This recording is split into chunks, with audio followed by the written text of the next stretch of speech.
समकालीन परिदृश्य में राष्ट्रीय और अंतर्राष्ट्रीय स्तर पर कई ऐसी महत्वपूर्ण घटनाएं घटित हुई हैं जो न केवल वर्तमान को बल्कि हमारे भविष्य को भी आकार दे रही हैं।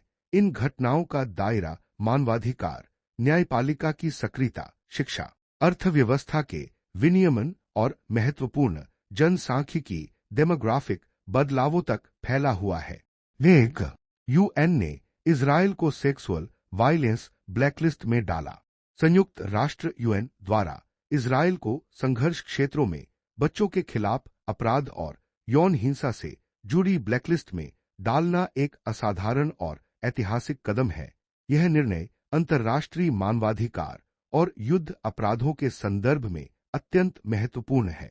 यह इस बात का स्पष्ट संकेत है कि गाजा या फिलिस्तीन संघर्ष के दौरान अंतर्राष्ट्रीय कानूनों के कथित उल्लंघन और मानवाधिकार हनन के आरोपों को वैश्विक संस्थाओं द्वारा गंभीरता से लिया जा रहा है। इसका सीधा असर इजरायल की अंतर्राष्ट्रीय छवि पर पड़ेगा। यह इजरायल के सहयोगी देशों जैसे अमेरिका और यूरोपीय संघ पर दबाव बढ़ाएगा कि वे इजरायल को सैन्य और कूटनीतिक समर्थन देने से पहले मानवाधिकारों की स्थिति पर जवाबदेही तय करें। यह कदम युद्ध क्षेत्रों में महिलाओं और नागरिकों की सुरक्षा से जुड़े अंतर्राष्ट्रीय कानूनों को सख्ती से लागू करने की आवश्यकता पर जोर देता है। हालांकि इजरायल इसे राजनीति से प्रेरित बताकर खारिज कर सकता है, लेकिन यह संयुक्त राष्ट्र के बढ़ते नैतिक दबाव को दर्शाता है। सुप्रीम कोर्ट ने आर्टिकल 21 के तहत ट्रॉमा केयर को मान्यता दी। भारत के सर्वोच्च न्यायालय का यह निर्णय एक प्रमुख न्यायिक मील का पत्थर है, जो भारतीय संविधान के अनुच्छेद 21 के दायरे को और अधिक विस्तृत व मानवीय बनाता है।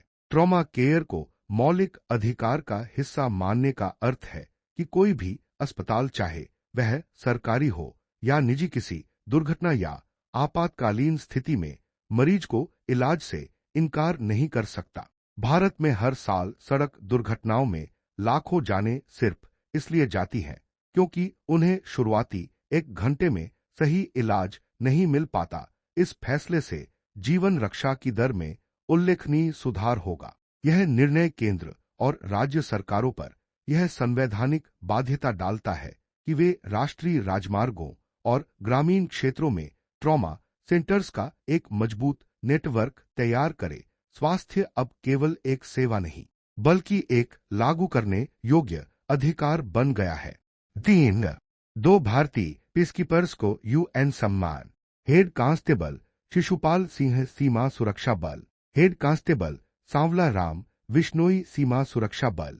संयुक्त राष्ट्र द्वारा 2 भारतीय शांति सैनिकों को उनके सर्वोच्च बलिदान के लिए मरणोपरांत सम्मानित किया जाना भारत के लिए गर्व और दुख दोनों का क्षण है। आमतौर पर यह सम्मान डैग हैमरशोल्ड मेडल होता है। भारत ऐतिहासिक रूप से यूएन पीसकीपिंग मिशनों शांति अभियानों में सबसे बड़े सैन्य योगदानकर्ताओं में से एक रहा है। यह सम्मान कांगो, सूडान या अन्य अस्थिर क्षेत्रों में वैश्विक शांति और सुरक्षा बनाए रखने के लिए भारतीय सेना के अदम्य साहस को रेखांकित करता है। यह वैश्विक पटल पर भारत की एक जिम्मेदार, शांतिप्रिय और प्रतिबद्ध राष्ट्र की छवि को मजबूत करता है।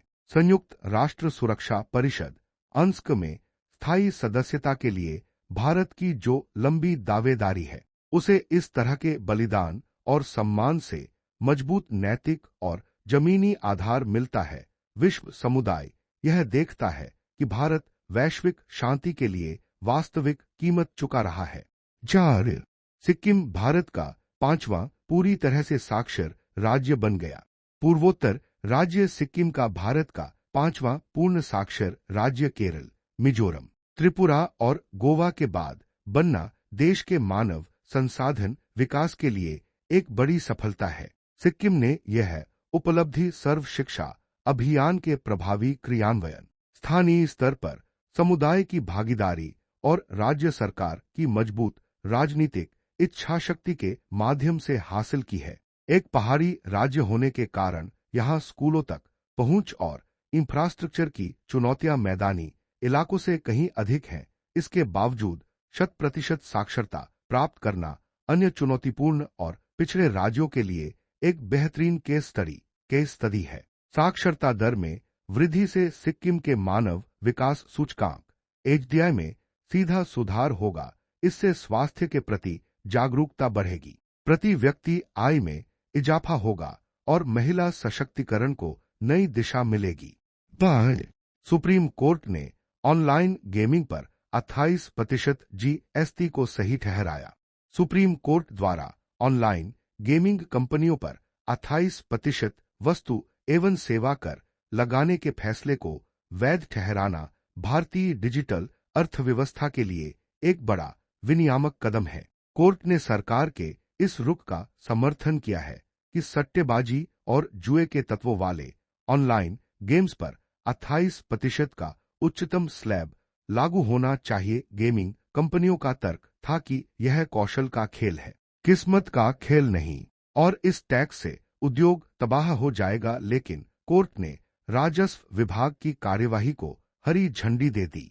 यह फैसला न केवल सरकार के खजाने में भारी राजस्व लाएगा, बल्कि युवाओं में तेजी से बढ़ रही ऑनलाइन सट्टेबाजी और गेमिंग की लत को आर्थिक रूप से हतोत्साहित भी करेगा।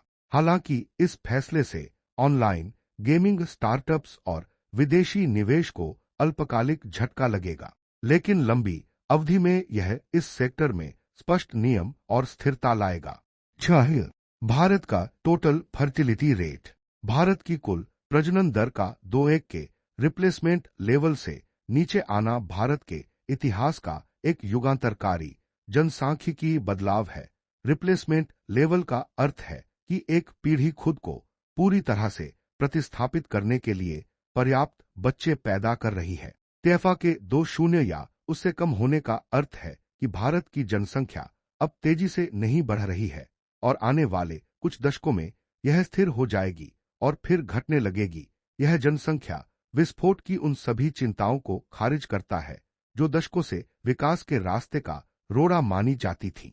यह गिरावट महिला साक्षरता में भारी वृद्धि, परिवार नियोजन के प्रति बढ़ती जागरूकता, देर से विवाह और गर्भनिरोधक साधनों की आसान पहुंच का सीधा परिणाम है। हालांकि यह एक अच्छी खबर है, लेकिन इसके दूरगामी परिणाम भी होंगे। भारत का जनसांख्यिकी लाभांश हमेशा नहीं रहेगा। अगले 20-30 वर्षों में बुजुर्गों की आबादी का अनुपात तेजी से बढ़ेगा। सरकार को चीन, जापान और यूरोपीय देशों से सीख लेते हुए अभी से बुजुर्गों की स्वास्थ्य देखभाल, पेंशन और सामाजिक सुरक्षा नीतियों का ढांचा तैयार करना शुरू कर देना चाहिए।